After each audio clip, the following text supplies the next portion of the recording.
দিনরাত আমরা এমন একটা পরিস্থিতিতে কাজ করতে হচ্ছে যখন সারা দুনিয়াতে এই কোভিড মহামারীর সঙ্গে মোকাবেলা করা হচ্ছে। রাজ্য সরকারও এবং কেন্দ্র সরকার দোনো মিলেই সেই কোভিড পরিস্থিতি থেকে কিভাবে বেরিয়ে আসা যায় তার জন্য আমরা প্রচেষ্টা করছি।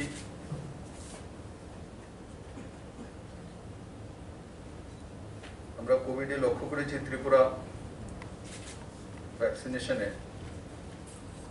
একটা বড় ভূমিকা পালন করছে। যদি আমরা বিলো 18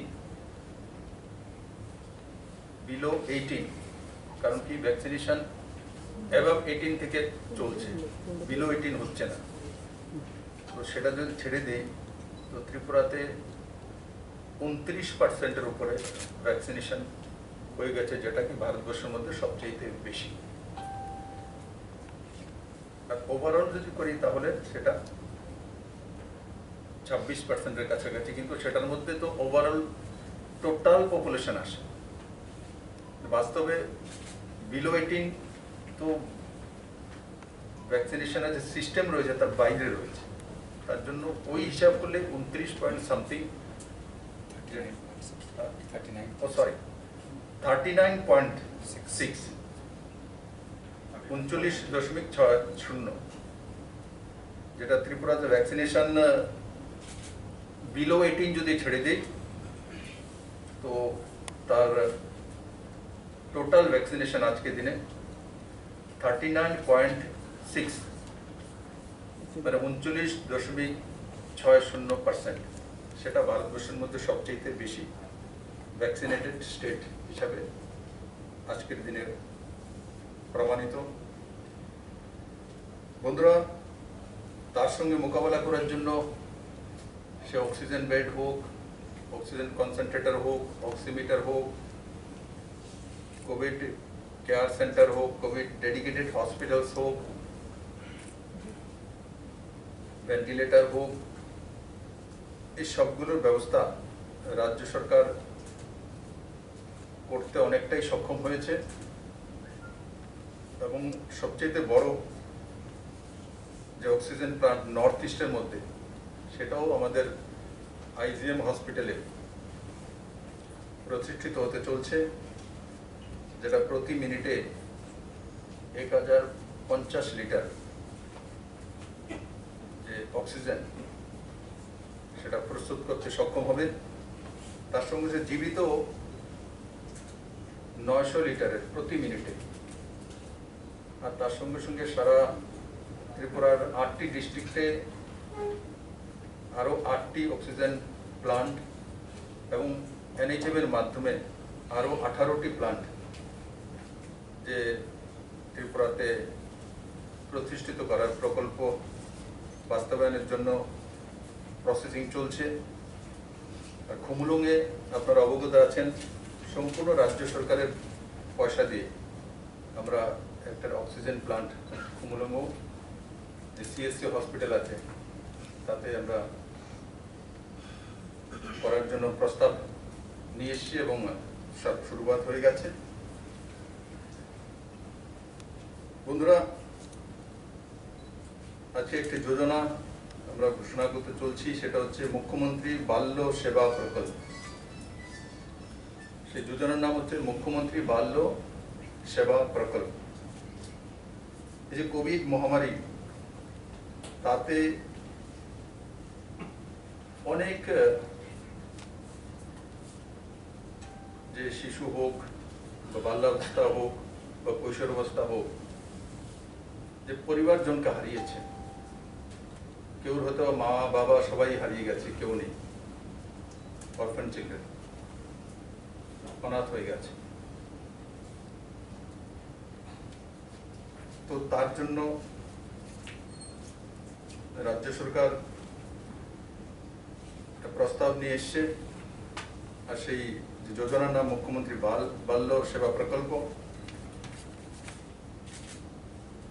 তাতে যারা হয়তোবা হোমে থাকবে না, আমাদের কাছে যে অরফান চিলড্রেনদের রাখার জন্য হোম আছে, 18 বছর পর্যন্ত আমরা হোমে রাখি, কিন্তু এমনও বাচ্চা বা এমন আমার শিশুরা রয়েছেন, কৈশোরাবস্থায় রয়েছেন, যাদের হয়তোবা তার ঠাকুমা পালতে চায়, তার আত্মীয় স্বজনের মধ্যে কেউ গার্জিয়ান পালতে চায়, আর সেও সেখানে থাকতে চায়, তো তাদের জন্য কোনো স্কিম ছিল না। তো আজকে এই স্কিমের এই যে যোজনা, তার মাধ্যমে যারা কোনো কেয়ারটেকারের কাছে থাকতে চাইবে বা আত্মীয় স্বজন পরিজন, ঠাকুমা হোক, দাদু দিদা, তাদের কাছে থাকতে চাইবে, তো তাদের জন্য রাজ্য সরকার প্রতি মাসে 18 বছর বয়স পর্যন্ত ৩,৫০০ টাকা করে মাসিক যে অর্থ প্রদান তার ব্যবস্থা করবে।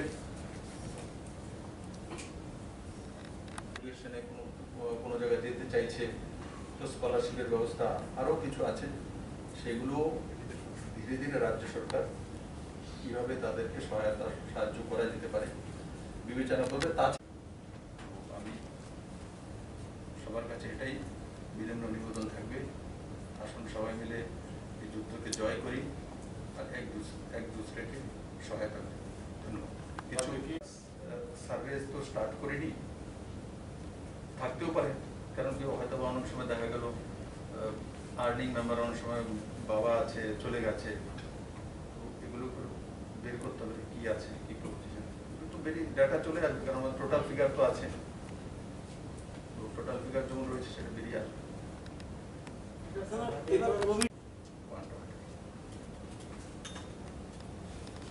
এমনি তো হোমে এখনো তো এই 18 বছর পর্যন্ত থাকে, কিন্তু এটার মধ্যে একটা ফ্যাসিলিটি হয়ে গেল যে না, কেয়ারটেকারের কাছে থাকলে, আত্মীয় স্বজন পরিজনের কাছে থাকলেও সে 3,৫০০ টাকা পার মান্থ পাবে, প্লাস যে এডুকেশন যেটা আছে, হোমে থাকলে তো ফ্রি হয়, এটা এখন বাড়িতে থেকেও কাউর কাছে থাকলে সেটাও ফ্রি পাবে।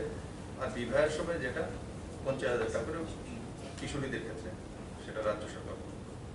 লাস্ট কোয়েশ্চেন, দেখা গেছে বিভিন্ন রাজ্যে এরকম সিচুয়েশন এসেছে আইসিইউ বেড পাওয়া যেত না, আমাদের রাজ্য সরকার কি এরকম কোনো ইনিশিয়েটিভ নিচ্ছে যে তারা অ্যাটলিস্ট ফ্রন্টলাইন ওয়ার্কার যারা আছে তাদের জন্য একটা number of specific ICU bed বা ভেন্টিলেশন রিজার্ভ রাখা হবে?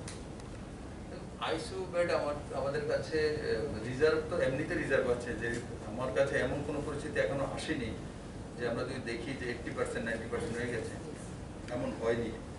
তখন আমরা দেখবো যে না ভাই, যারা প্রথম সারির যোদ্ধা হিসেবে কাজ করছে তাদের জন্য রিজার্ভ থাকবে, কিন্তু এখন এমন জায়গাতে যায়নি যে রিজার্ভ রাখার মতো পরিস্থিতি এসছে।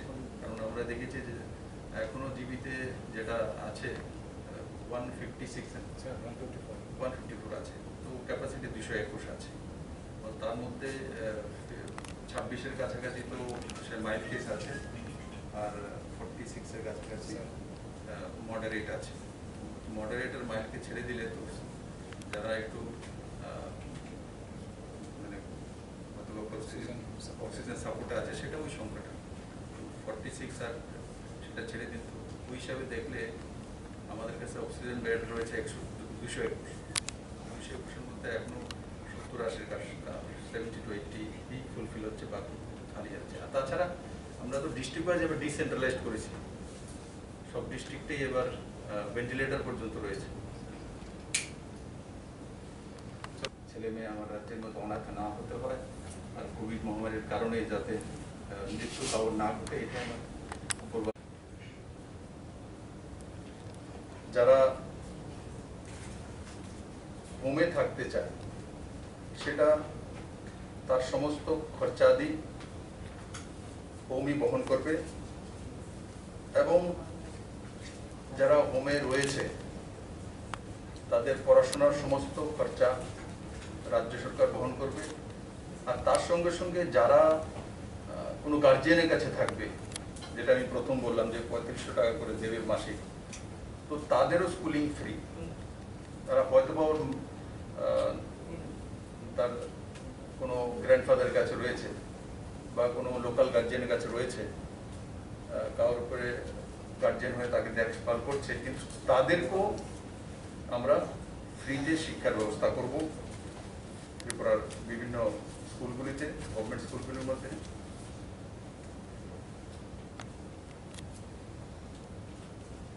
আর যারা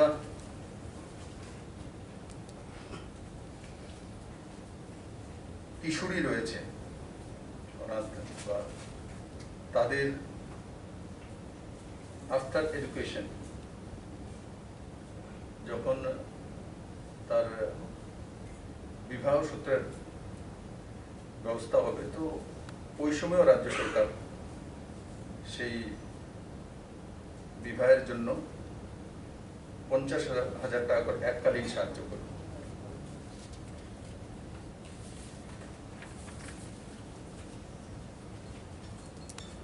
আর তার সঙ্গে সঙ্গে যারা হোমে আছে এবং যারা হয়তো কোনো গার্জেনের কাছে রয়েছে, তাদের 10th পাসের পর 11-12 এই 2 বছরে ওয়ান টাইম একবার ল্যাপটপ বা ট্যাবলেট দিয়ে তাকে সহায়তা করা হবে। কারণ কি আজকালকার দিনে গুগলের জামানা, ইন্টারনেটের জামানা, তো অনলাইনে যাতে তার পড়াশোনা করতে পারে, কোন ভোকেশনাল সাবজেক্ট হোক আর সেগুলো টেকনিক্যাল সাপোর্ট যাতে পেতে পারে, তার জন্য রাজ্য সরকার তার ব্যবস্থা করবে। তার সঙ্গে সঙ্গে আপনারা সবাই অবগত আছেন যে রাজ্য সরকার তার আগেই ঘোষণা করেছে যে 579 কোটি টাকা, তার মধ্যে টুয়েবের মাধ্যমে 25 কোটি টাকার কাজ, সোশ্যাল পেনশন 2 মাসের একত্রিত করে 72 কোটি টাকা, মনরেগার মাধ্যমে 332 কোটি টাকা, আর 7 লক্ষ পরিবারকে 1000 টাকা করে ট্রান্সফার, সেটা বিপিএল অন্তোদয় আর তার সঙ্গে সঙ্গে এপিএল এর মধ্যে যারা নিডি রয়েছেন তাদেরকেও ট্রান্সফার করা হচ্ছে। আর খাদ্যদ্রব্য প্যাকেট সেই নিডি পরিবারদের কাছে পৌঁছে দেওয়ার জন্য সেই 7 লাখ পরিবারের কাছে প্রায় 80 কোটি টাকা খরচা, টোটাল 579 কোটি টাকা প্যাকেজ আগে রাজ্য সরকার ঘোষণা করেছে। আর আজকে যেটা অতিরিক্ত আপনাদের সামনে তুলে ধরলাম সেটা হচ্ছে মুখ্যমন্ত্রী বাল্য সেবা প্রকল্প। আমি আশা করি তাতে আমাদের যে যারা আজকে তাদের পরিজনকে হারিয়েছেন, তো তাদের ভবিষ্যৎ জীবনের জন্য কমসে কম একটা ছোট্ট রাস্তা তো আমরা তৈরি করতে সক্ষম হয়েছি। এই ব্যাপারে যাতে মিটিগেট করা যায় বা হ্যান্ডেল করা যায়, কারণ স্টেটের মধ্যে এভরি ফিনান্সিয়াল কনস্ট্রেন্ট রয়েছে, এই বিষয়টা কী হবে? দেখুন, এটা ভারত সরকারের যে ফাইন্যান্সিয়াল অবস্থা আমাদেরকে বুঝতে হয়। ফেডারেল সিস্টেম আছে, ভারত সরকারের অবস্থাও ফাইন্যান্সিয়াল খুব ভালো তেমন না। করোনা মোকাবেলা স্টেটগুলি করছে, স্টেট দিয়ে, স্টেটের বাইরে তো আর ভারত নয়, সবগুলো স্টেট দিয়েই ভারত। আর মাননীয় প্রধানমন্ত্রীর উপরে আমাদের পুরো ভরসা আছে। সময়ে সময়ে উনি ত্রিপুরাকে সাহায্য করেছেন। আপনারা জানেন 7th পে স্কেল হোক আর অন্য যোজনা হোক, আমরা যখন পেনশন স্কিম 300, 400, 500 থেকে 1000 এক যুগে করেছি, তখনও যে পয়সাটার দরকার ছিল সেটাও ভারত সরকার এই কোনো না কোনোভাবে সাহায্য করেছে। আর এই কোভিড পরিস্থিতিতে আমি কল্পনা করতে পারিনি যে আমরা যে টিনের ঘর থাকলে সে প্রধানমন্ত্রী আবাস যোজনা ঘর পেতে পারে। তার স্পেশাল ক্রাইটেরিয়া করে মানে বিষয়টাই ত্রিপুরা সরকারের তরফ থেকে উঠানো হয়েছিল। তার জন্য যে 1,60,000 ঘর একসঙ্গে অ্যালটমেন্ট করে দেওয়া ত্রিপুরার জন্য, এতে 2400 কোটি টাকা, মানে 2400 কোটি টাকা, সেটা ছোট বিষয় না। এই সময় স্যাংশন করে দেখি। আমি যখন সেক্রেটারির সঙ্গে কথা বলছিলাম, তো আমাকে বলছে, স্যার আপনার লেটারটা চলে যাক, একবার আপনাকে আরেকবার কথা বলতে হবে। কেন স্যার, তো একসঙ্গে তো দেবে না 1,60,000, প্রশ্নই ওঠে না। ত্রিপুরাতে এই পর্যন্ত আমরা 49,000 আনতে পেরেছিলাম পুরো আমাদের পুরনো সরকার থাকাকালীন। তারপর আমাদের সরকার আসার পর আমরা 50,000 আনতে পেরেছিলাম 3 বছর। এটা একসঙ্গে 1,60,000 বড় ব্যাপার।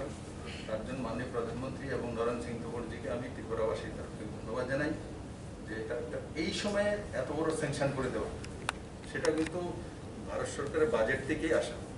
আর আমরা দেখেছি কোভিডের সময় বিভিন্ন দপ্তরের মধ্যে কাট করা হয়েছে, শুধু মনরেগার পেমেন্ট কাট করা হয়নি, অনেক জায়গাতে। কারণ কি, হেলথের মধ্যে আমরা দেখেছেন এবার বাজেটও পেশ করা হয়েছে, তো ম্যাক্সিমাম পয়সা হেলথেই লাগানো হয়েছে। আমরাও দেখেছি আমাদের ত্রিপুরাতেও হেলথ ইনফ্রাস্ট্রাকচার অনেক ডেভেলপ হয়েছে।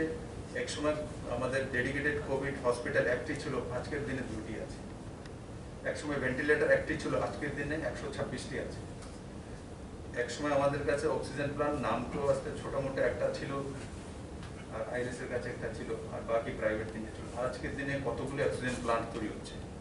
একসময় অক্সিজেন সিলিন্ডার সীমিত 300-350 ছিল, আজকে 4000-4500 অক্সিজেন সিলিন্ডার আমাদের কাছে রয়েছে।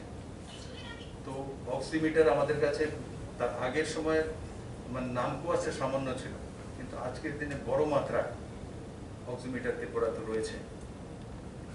অক্সিজেন ব্যাড বড় মাত্রায় ত্রিপুরার কাছে রয়েছে। তো এইগুলো যে কেন্দ্র সরকার যে সিদ্ধান্ত করেছে তার কারণেই এই ডেভেলপমেন্টগুলো হয়েছে। আর এগুলো কেন্দ্র সরকারের স্কিম থেকে আসে, এনএচএম এর মাধ্যমে ম্যাক্সিমাম এসছে, এনএচএম এর মাধ্যমে এসছে। এনএচএম ডাইরেক্ট এনএচএম এর পয়সা কেন্দ্র সরকারই দিয়ে থাকে। স্যার, আপনি বললেন এতগুলো মেজার্স নেওয়া হয়েছে এবং হেলথ ইনফ্রাস্ট্রাকচার লাস্ট ইয়ারের তুলনায় এখন অনেকটাই ভালো রয়েছে, বাট দেখা গেছে গতকালকে আমাদের রাজ্যে রেকর্ড সিঙ্গেল ডে ডেথ হয়েছে। তো রিজনটা কি ছিল বা কিরকম স্বাস্থ্য পরিষেবা দেওয়া হয়েছে? দেখেছি আমরা, তার মধ্যে 7টা জিবিতে আইএলএস এ আছে 3টি না 4টি, আর আইএলএস এ 3টি, আর একটি আরজিএম মানে কৈলাসহরের দিকে হয়েছে কুমারঘাটে, আর একটা বাড়িতে হোমে হয়েছে। আর এই হচ্ছে 13টি আছে। তো তার মধ্যে কম এজের একটা 38 আইএলএস হসপিটালে, আর আরেকটা আছে 32।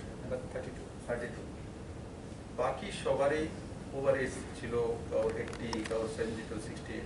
কিন্তু তবু এই হবে বললে সে চলে যাবে এটা তো আর মানা যায় না। এই দেশে 90 বছর 100 বছরের লোক ত্রিপুরাতেই আছে আমার সঙ্গে দেখা করে 100 বছরের। আমি আমাদের হেলথ ব্যবস্থা, ডাক্তারদের উপর পুরো ভরসা আছে, এরা চেষ্টা করছেন। তো সেটা শুধু ত্রিপুরাতে একলা হচ্ছে তেমন নয়, কারণ এবারে যদি আমি ত্রিপুরাতে দেখি যে ফার্টিলিটি যে রেট আছে আমাদের, সেটা 1%-এর কাছাকাছি রয়েছে। তো ওই হিসাবে দেখলে ন্যাশনাল লেভেলের থেকে অনেক নিচে আছে। কিন্তু আমাদের স্টেটে এই ধরনের একসঙ্গে 13 জনের ডেথ হয় না বলে আমাদের সামনে এটা বড় ফিগার মনে হচ্ছে। কিন্তু আমি এটাই মানে উপরওয়ালার কাছে, ডাক্তারদের কাছে অনুরোধ করবো বা উপরওয়ালার কাছে প্রার্থনা করবো যাতে কারোরই কোভিডের জন্য মৃত্যু না হয়।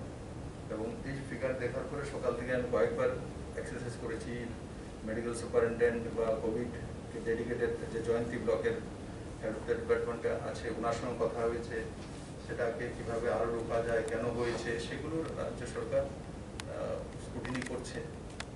তো আমি এটাই বলবো যে ডাক্তারদের উপরে তো বিশ্বাস রাখতে হবে, আমাদের যে ব্যবস্থা আছে তার উপর বিশ্বাস রাখা উচিত। 2টি না 3টি কেস এমন এসেছিল ছোট শিশু, এবং রিকভারি হয়ে গেছে। তার মধ্যে কোনো শিশুদের মধ্যে কোনো ডেথ কেস নেই।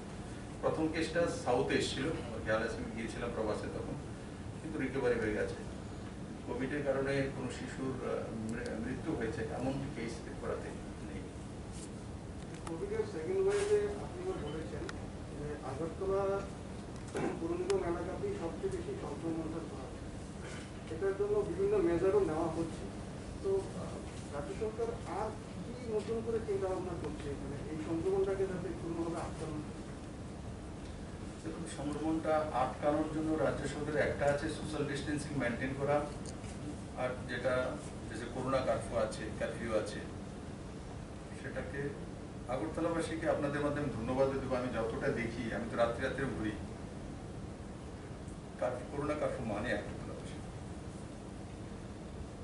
ঠিক আছে, প্রয়োজন হলে বেরোয়, কিন্তু আর সাইন্টিফিক কি এওয়ে আছে সেটা তো পুরো দুনিয়াতে বলা কঠিন কোভিডের বিষয়। কিন্তু যেগুলো সায়েন্টিস্টরা বা ডক্টররা, এক্সপার্টরা দিয়েছেন ত্রিপুরাতে, আমরা মোটামুটি সেগুলো লাগু করেছি। আর আমাদের একটাই যে আমরা চাইছি এখন আগরতলা কর্পোরেশনে, এবং চালুও করেছি আমরা, আগরতলা কর্পোরেশনের ভ্যাকসিনেশনটা বেশি দেওয়া। আমরা অনেক সময় দেখি যে যেখানে পার্সেন্টেজটা কম আছে সেখানে হেলথ সেন্টারগুলোর মধ্যে না দিয়ে আগরতলাতে দেওয়া হচ্ছে। তার কারণ হচ্ছে কোভিডের যে পজিটিভিটি রেট সেটা আগরতলাতেই বেশি, আর তার কারণ হচ্ছে আগরতলা পপুলেশন বেশি। তো সরকার সেই দিশাতে স্পেশাল ইনিশিয়েটিভ অলরেডি নিয়েছে, ইনিশিয়েটিভ সেটাই যে ভ্যাকসিনেটেড তাড়াতাড়ি করে দেওয়া, আর আগরতলার জন্য স্পেশালি করা হচ্ছে। এমনিতে বিশেষ কোনো পরীক্ষা নেওয়ার বা বড় পরীক্ষা করার কোনো কর্মসূচি আছে? এমনিতে ত্রিপুরা সরকার অনেক আগেই হেলথ ডিপার্টমেন্ট থেকে আপনারা দেখেছেন যখন কন্টেনমেন্ট জোন 3টে ওয়ার্ড হয়েছিল, 2 নম্বর, 21 নম্বর আর 46, এই 3টের মধ্যে আমরা খেয়াল রাখবেন 3টার মধ্যে আমরা একযোগে 3 দিনে মানে সবার বাড়িতে গিয়ে স্টিকার লাগিয়ে দিয়েছি যে টেস্টিং এর জন্য আসুন। কিন্তু তাতে অনেক সময় দেখা যায় ভয়ে আসতে চায় না, আর জোর করে তো বাড়িতে ঢুকে টেস্টিং করা যায় না। অনেক সময় আমরা লক্ষ্য করেছি যে ক্লাবগুলোর মাধ্যমে আমরা করতে চেয়েছিলাম, তো একটা পজিটিভ পাওয়ার পরে বাকি লাইন পুরো খালি হয়ে যায়। सर, जो आपने अभी स्कीम लॉन्च की है, ऐसा स्कीम आज सेंट्रल गवर्नमेंट भी लॉन्च हुआ है, शायद वही है या अलग है ये? नहीं, मुझे सेंट्रल गवर्नमेंट के बारे में जानकारी नहीं अभी। ये राज्य सरकार की तरफ से हमने ये घोषणा किया है और ये संपूर्ण अलग ही है, और सेंट्रल गवर्नमेंट की तरफ से मुझे अभी जानकारी सूचना नहीं राज्य सरकार